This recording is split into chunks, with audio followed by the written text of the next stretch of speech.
Hello, everyone. Welcome to today's webinar hosted by the American Rock Mechanics Association and its Tunneling Committee. My name is Reza Hedayat, and I'm the chair of the committee. Today's presentation will be delivered by Dr. Woo Young Kim from the National Institute for Occupational Safety and Health, NIOSH, who is also a member of our technical committee. This webinar will feature a 40-minute presentation followed by a 20-minute questions and answer period. Feel free to submit your questions at any time using a chat function. However, we will address them during the designated Q&A period. We would like to ask the audience to use the mute option and be in the listen-only mode during the presentation, but we would be able to unmute during the Q&A period as well. For those who are attending live and interested in obtaining a professional development hour certificate, please reach out to us at learn@mines.edu so we can arrange for providing the certificate at a minimal fee of $10. So it's my pleasure to introduce our speaker, Dr. Kim. Dr. Kim is a rock mechanics mining engineer with a technical expertise in the stability analysis of underground and surface excavations. He received a bachelor's and a master's of science degree from Cheonam National University in Mineral and Energy Resources Engineering in South Korea, where he also got his PhD degree in rock mechanics and rock engineering in 2002.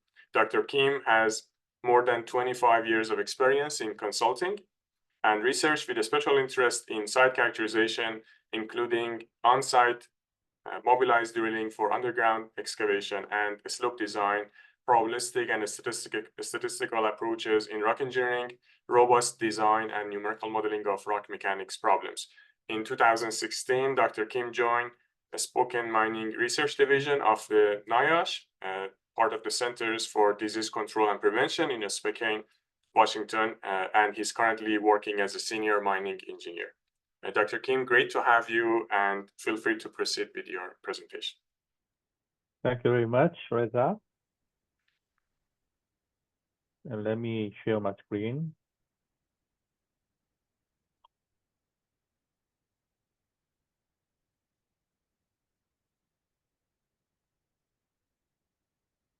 Okay, can you see my screen? Yes.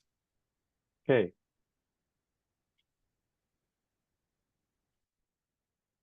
So, hello everyone. I'm Bo Kim from the NIOSH. I'm truly grateful for this opportunity and would like to extend my sincere thanks to the ARMA Technical Committee on Tunneling for the invitation. Today, I'd like to discuss a 3D numerical investigation on the energy balance associated with the fragmentation of two mining method sets in a deep underground metal mine in the United States. Before I get started, I'd like to acknowledge the contribution of my co-authors, Tyler Emery and Dr. Matthew Armitage.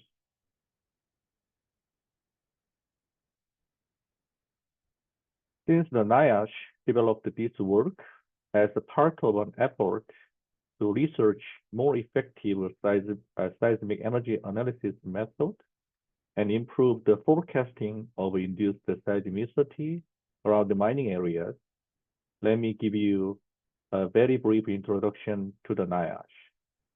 The National Institute for Occupational Safety and Health, as known as NIOSH, is a U.S. federal agency that works with the industry and other partners to eliminate occupational disease, injuries, and fatalities from the mining workplace. There are several NIOSH offices in the United States, but the Spokane Mining Research Division where I work is in Spokane, Washington State. The SMRD focuses primarily on mine health and safety in Western United States. This is the outline of my presentation today. First, I'd like to introduce the background, purpose, and approach of the study. Then I'll give a brief introduction to the Lucky Friday mine and the methodology and modeling techniques used in this study. Finally, I'll present the results and draw a conclusion.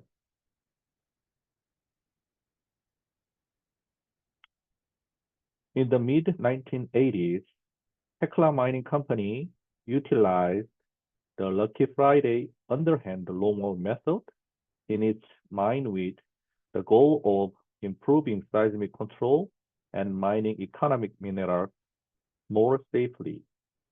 However, engineering challenges such as in-situ rock stress, squeezing ground, and seismic issues continued to increase as production deepened to 2,000 meters below surface.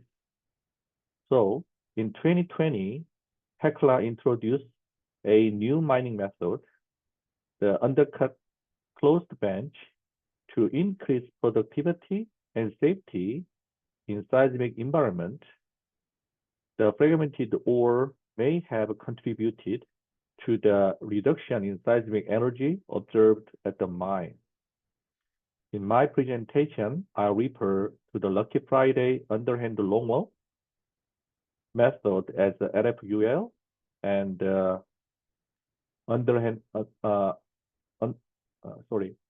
undercut closed bench method as the UCB. As part of researching method to reduce seismic hazard, the NIOSH collaborated with Hecla in this study by developing a series of numerical models to quantitatively investigate the fragmentation effect and compare the differences in the energy balance characteristics between the LFUL and the UCB.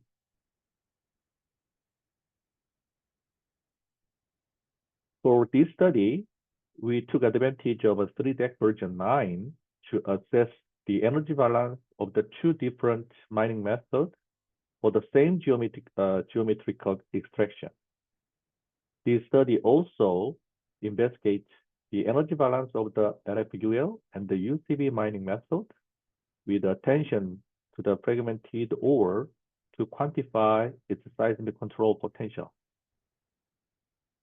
The complex energy balance formulation is not the main topic of this study and will not be discussed in very detail today, but I refer you to references such as Salomon Hadley and Yeager et al. Their publication. The cut and fill and undercut mining were simulated by the incremental and explicit process in the model. The fragmentation process due to blasting in the undercuts for the UCB was mimicked using bonded block model in conjunction with the DFM technique.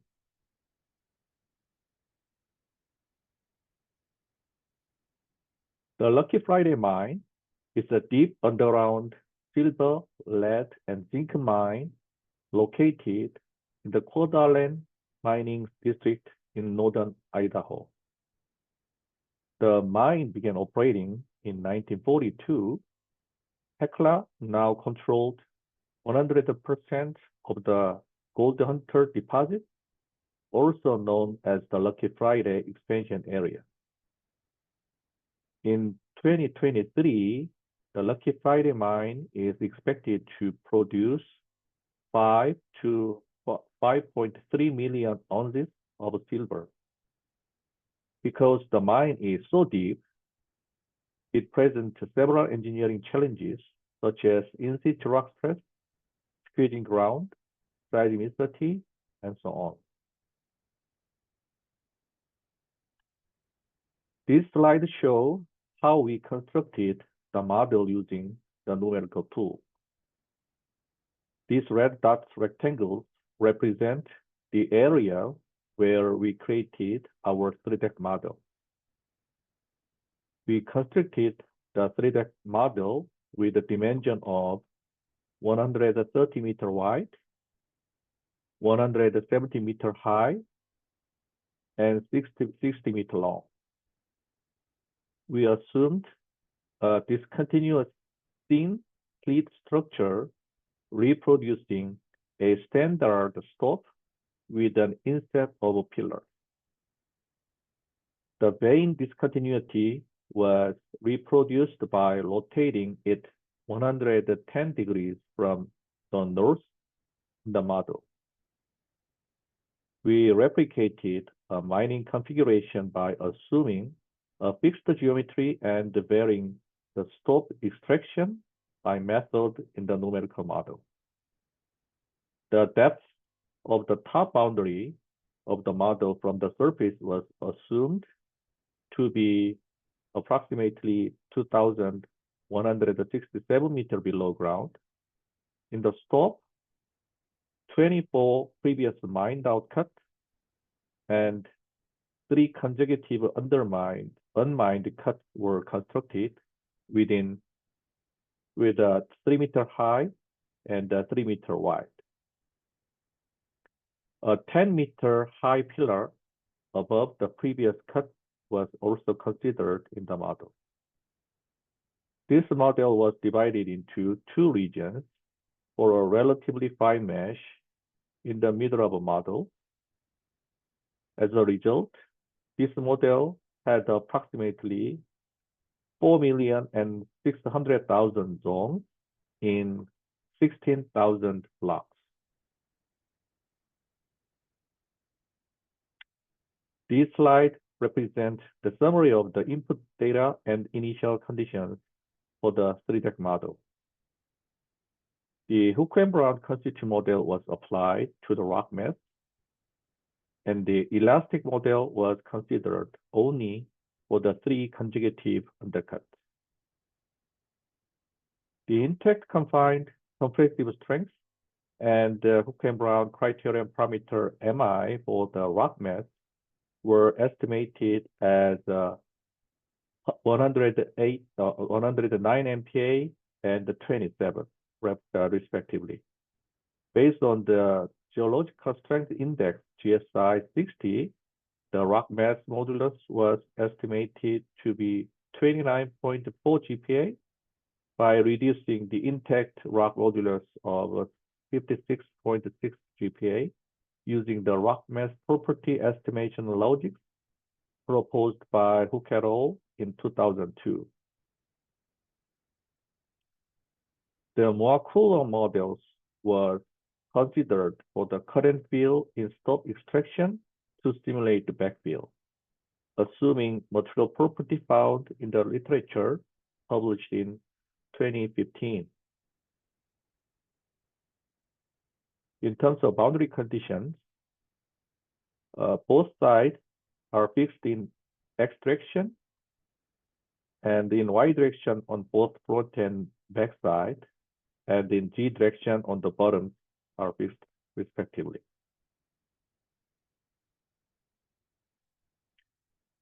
In terms of the loading condition, a surcharge of vertical stress was applied on the top boundary of the model to account for the weight of the overburden not represented in the model. The horizontal stresses are greater than the vertical stress. It does imply that the major principal stress had a magnitude of 1.5 times overburden stress in the X direction of the model that is oriented from north to south. The intermediate principal stress has a magnitude of 1.2 times overburden stress in the Y direction of the model that is oriented east to west based on the field measurement.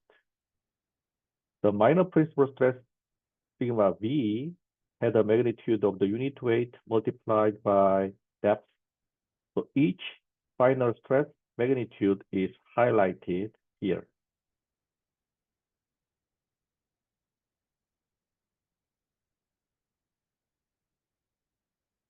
The initial current field mining portion for both the LFUL and the UCB model were carried out in the 3-deck model independently. The left-hand side figure shows the total displacement of the blocks after drill access cut was completed, before removing the 3 consecutive undercuts. A high displacement of approximately 5 centimeters occurs in the center of the stop on the previous mined out area. The right-hand side figures present the mining-induced major principal stress contours before excavating the 3 undercuts.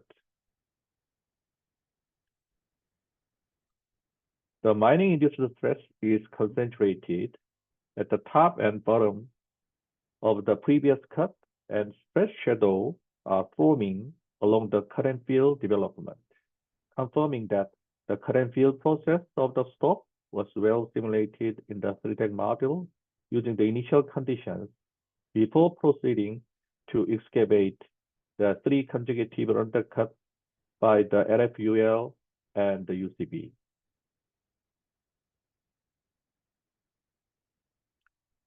In this slide, I'll introduce 2 mining methods for comparison in this study. The RFUL method was introduced in 1980s to improve seismic control and enhance safety. It uses underhand mining, where mined out stopes are backfilled with the reinforced cemented mill tailings.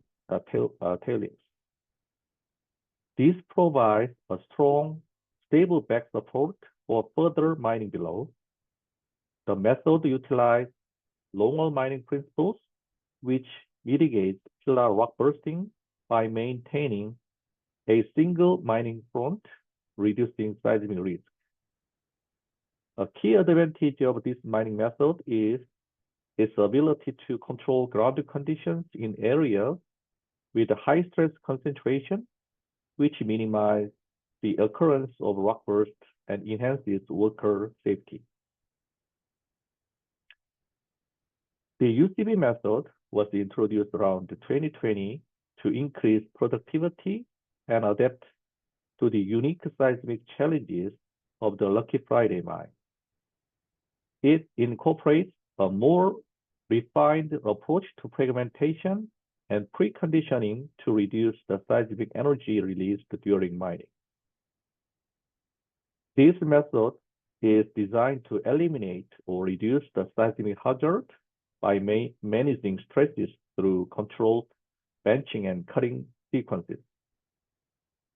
In summary, while both the RFUL and the UCB aim to enhance safety and productivity, the RFUL method focuses more on providing stable ground conditions through controlled underhand stopping, whereas the UCB method targets seismic energy reduction and productivity through enhanced fragmentation and stress relief.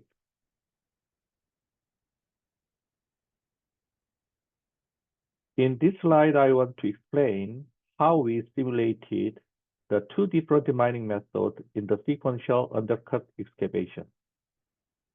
The key objective of this study is to compare the energy balance between the 2 different mining methods released within a mining block. Therefore, all assumptions and conditions for the extraction of the cuts in both the RFL and the UCB mining method should be as representative of reality as possible. To achieve this goal, all blocks of the 3 cuts were built using the bonded block model associated with the DFN technique.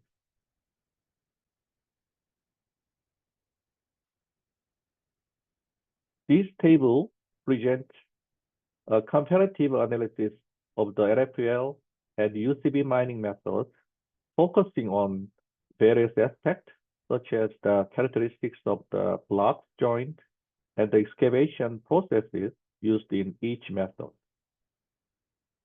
In the RFUL model, blocks are described as deformable and elastic, indicating that they can change shape under stress, but will return to their original form once the stress is removed.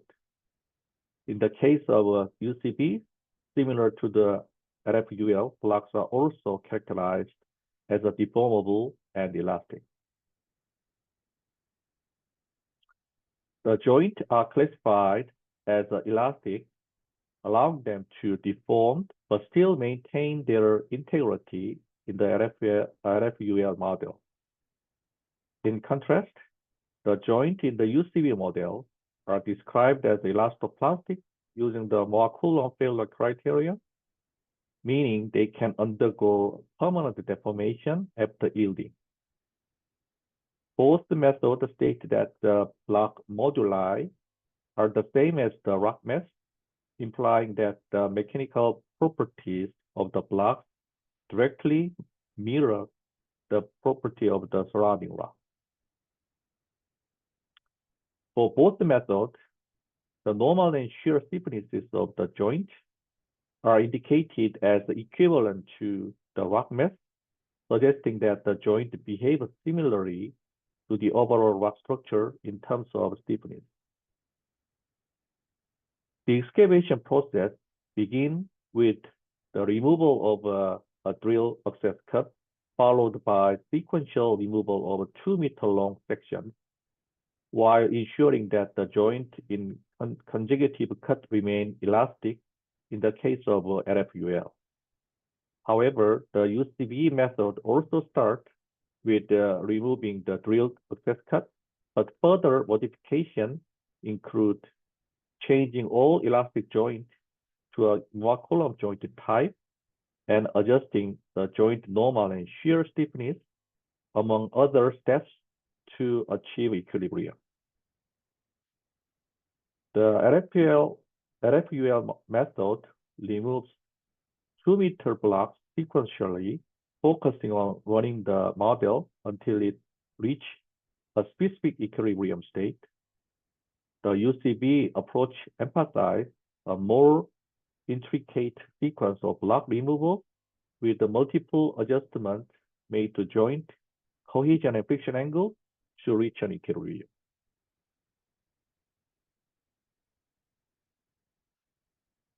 These slides show how undercut was developed using the RFUL method.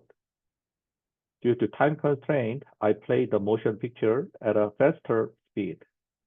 However, each disappearing blue segment represents a 2-meter advance in the 3 consecutive undercuts located below the drill access cut.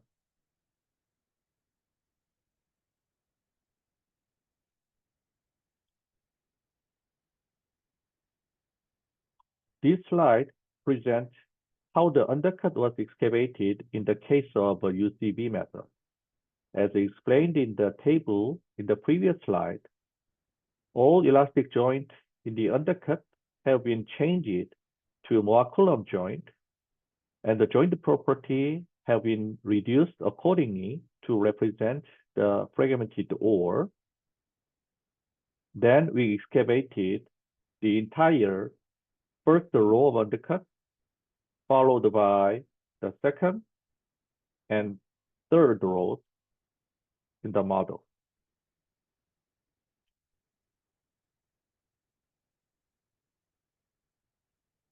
This slide illustrates mining-induced minor principal stress contour in the step before removal of the 3 consecutive undercuts in the case of RFUL and UCB, respectively. The left-hand side figure shows the sigma-3 contour before the first cut excavation and after drill access cut excavation. The right-hand side indicates the sigma-3 contour before the first cut excavation and after drill access excavation, plus blasting and fragmentation simulation. In this case, after fragmentation process, the depths of the stress relaxation zones at the bottom of the drill access cut, where the 3 undercut will be excavated, appear to be much greater than that of the RFUL model.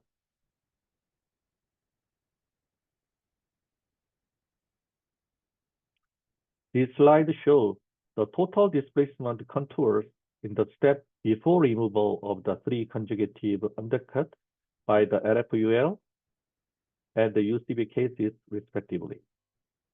In the case of RFUL, as shown in the left-hand side, the maximum total displacement on the floor of the drill access cut was less than 1.5 centimeters. On the other hand, as listed in the right-hand side figure, the maximum total displacement occurred approximately 3 meters, reflecting the swelling observed during excavation following the UCB blast in the field.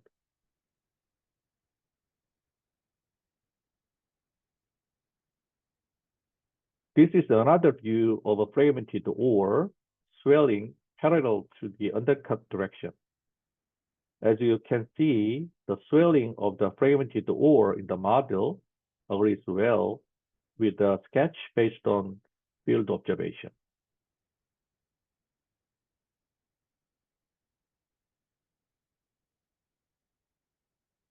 This is the wall closure monitored in the drill access cut while the 3 undercuts were being excavated in the model.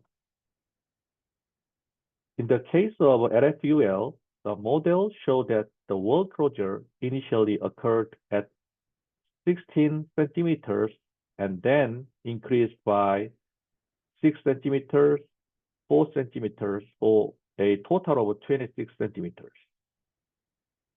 In the case of UCB, the model represented that the wall closure rapidly increased as the first cut began, reaching a maximum of 26 centimeters and then tend to convergence.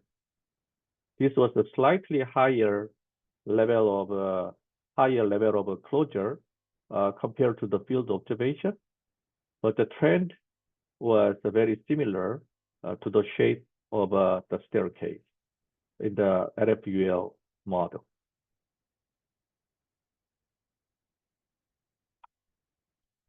This slide shows the final displacement contours measured in the undercut area after all of these 3 consecutive undercuts were completely excavated. The closure observed in the top cut was up to 1.5 meters or more in the case of LFUL. However, in the case of UCB, the wall closure observed in the top cut was about 1.1 meter, which is a little lower than that of the LFUL.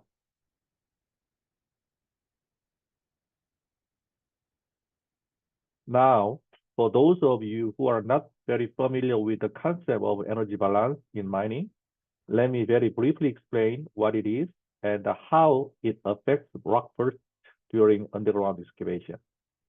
In this slide, an attempt is made to establish the energy balance of the transition from state 1 to state 2. There are 2 sources of energy in this system.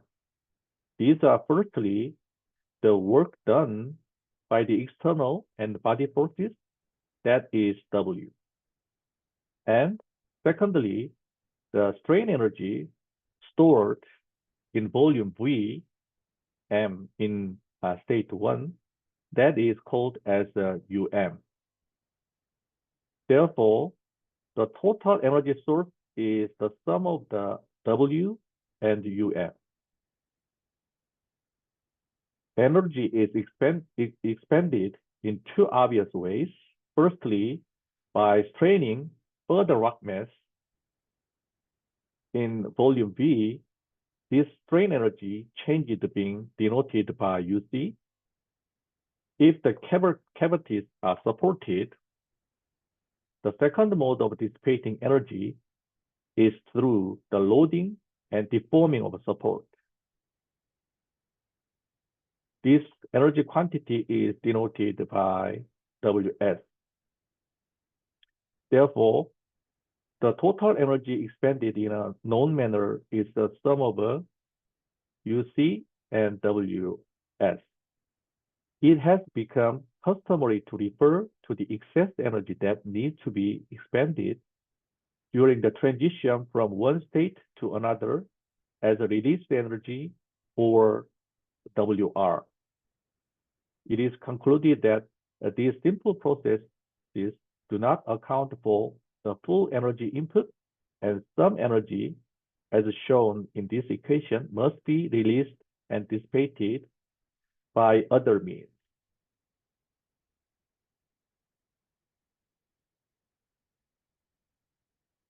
The significant energy changes will occur during mining that excess potential energy causes the damage noticed as a rock burst. Rock burst damage refer to damage that takes place around an opening in a sudden or violent manner and is associated with a seismic event. Here are some example images illustrating the consequences of a rock burst.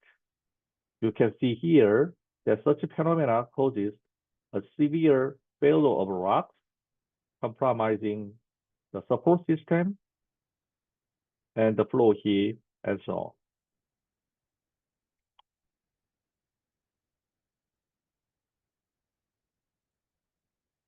This is the equation that is implemented in 3DEC to calculate an energy balance problem. The released energy is defined as the total boundary condition, total boundary loading work minus the sum of each energy component. However, there are some inconsistencies in the notation definition in the 3DEC manual compared to the original definitions described in the Salomon's 1984 papers.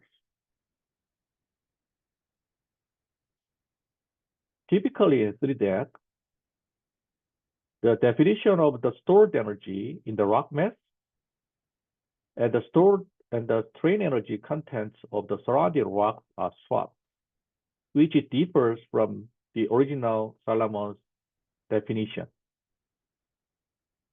Therefore, to calculate the energy balance accurately, the formula built into 3DEC is supposed to be like this by modifying the energy component.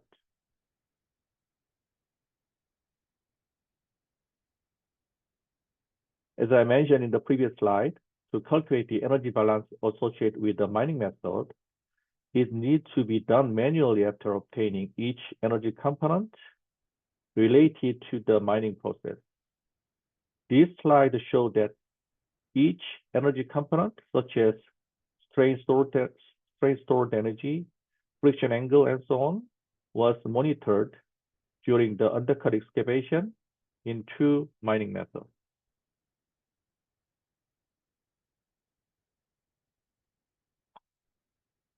This is the results of the released energy and kinetic energy in the model.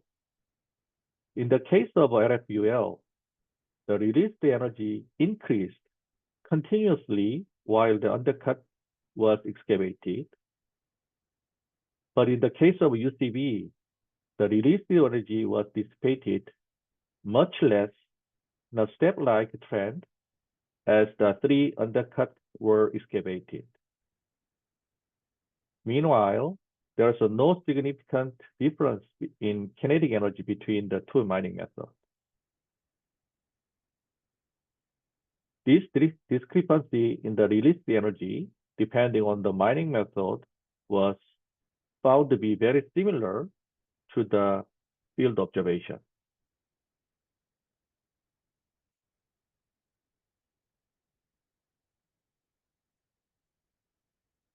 This table shows the energy calculation result in more detail. When the drill access cut was removed and the ore was blasted, the total boundary load work and the strain energy content of surrounding excavated rock was almost the same. However, in the case of UCB, more than 2 times more strain energy in rock mass was stored due to the blast.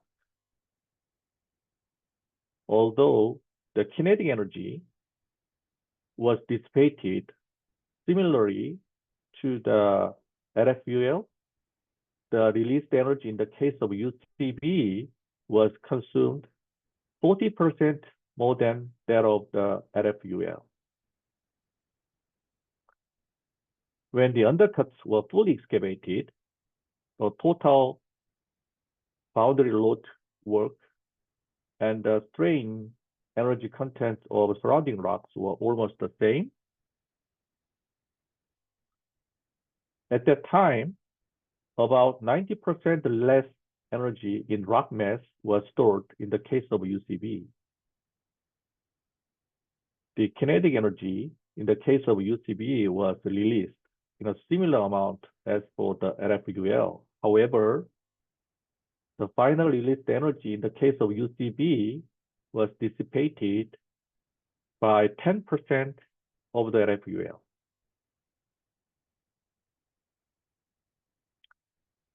So this is the conclusion of our study. When the fragmentation process was completed in the model, the fragmented ore in the undercut was swelled up to approximately 3 meters. In the case of RFUL,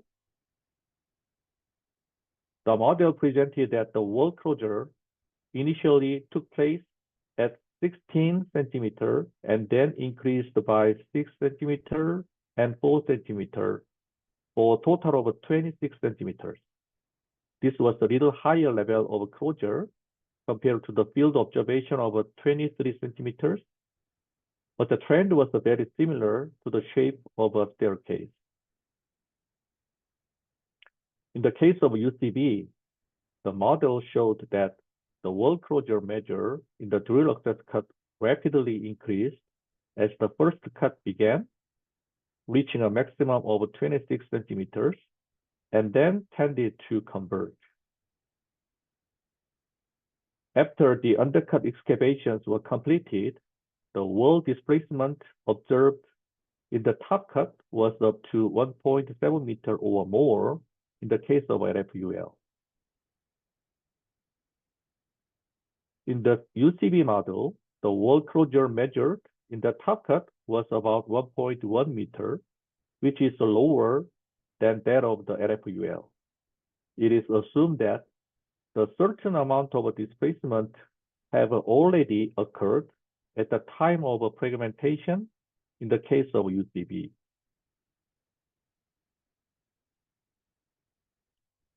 Here is the summary of the energy balance calculation.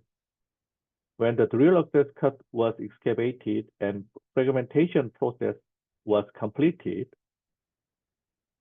the total boundary load work and the strain energy contents of the surrounding rock were almost the same. This makes sense according to the Salamon's concept. However, in the case of UCB, more than 2 times more strain energy in rock mass was stored due to the fragmentation. Although the kinetic energy was released in the case of UCB similarly to the RFUL, the released energy in the case of UCB was dissipated 40% more than that of the RFUL. This means the fragmentation contributed on the more stored energy due to the greater displacement of the surrounding rock, shearing and deforming the fragmented rocks in a plastic manner, as a result, releasing more energy in the case of UCB. When the undercuts were fully removed, the total boundary load work and the strain energy content of surrounding rocks were almost the same. This is also valid according to the Salamon's concept. At that time, about 90% less terrain energy in rock mass was stored in the case of UCB. The kinetic energy in the case of UCB was released in a similar amount as for the RFUL. However, the released energy in the case of UCB was dissipated by 10% of the RFUL. This indicates that much less energy remained in the UCB method, as a greater amount of energy was already released during the fragmentation process. In other words, this explains how the fragmented ore contributed to the reduction in seismic energy release. We would like to express our deepest gratitude to the Lucky Friday Mine for providing the information that made this work possible. This is a list of the references cited in this study.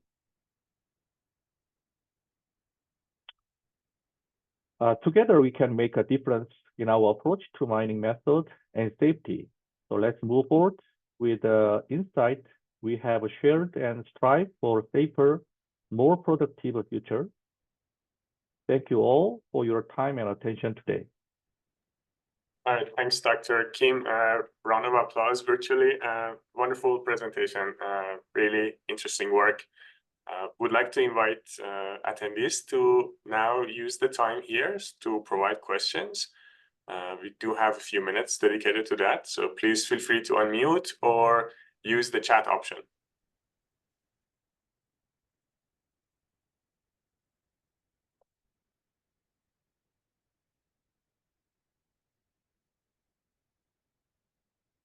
And while we are waiting, I can actually kick us off with a couple of questions. So I was curious, you mentioned about the comparison between the amount of release energy and the recorded energy in the field.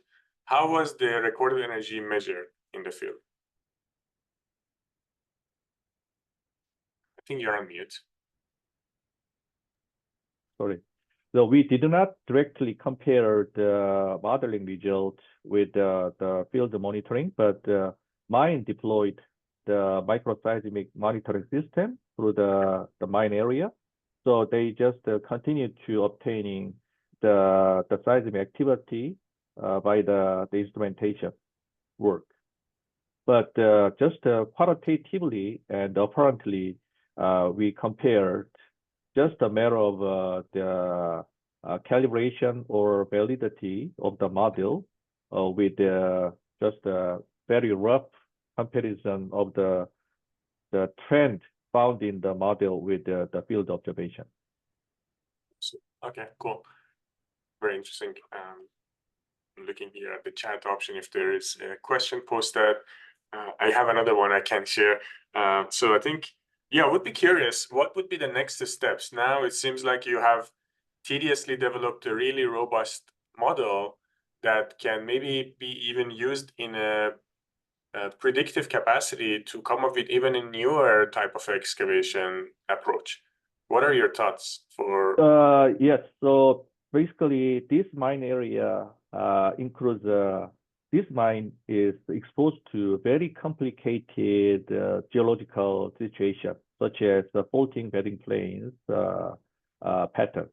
So therefore, that such a structure also need to be considered into this kind of a model.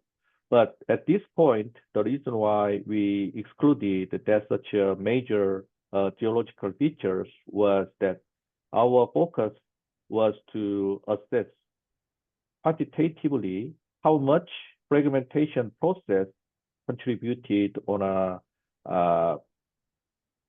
seismic potential risk reduction. So which means now we can have some tool to distinguish which parameter contribute on seismic reduction, the risk factor quantitatively. So therefore, we could extend this kind of application to any further preconditioning situation for typically a deep underground mine, so that they can systematically look into which component contribute a final stage of the seismic energy release quantitatively, something like that. Okay, very interesting. Yeah, thank you. I was going to also ask about the default inclusion in the models. It seems like incorporation of the effect of the fault slippage and the energy contribution of that would be critical. Yes, in fact, we already conducted the additional model considering the fault. So, but the fault contribution is way more than the fragmentation process. But from Lucky Friday perspective, this is a relatively new mining method. So therefore, still there are many things remain as some uncleared matter. So as we all know that major fault contributed mostly on the seismic event, but from mine operation perspective, they really wanted to know how much the new mining method in terms of a preconditioning contributed or helped reduce the risk related to the mining induced seismicity. So that's why we divided into two different stages. One is exclude the fault plane. The other one is to put everything together and run the model. Yeah. Okay, excellent. All right, last call for any questions, if there are any. Again, please feel free to unmute or use the chat option.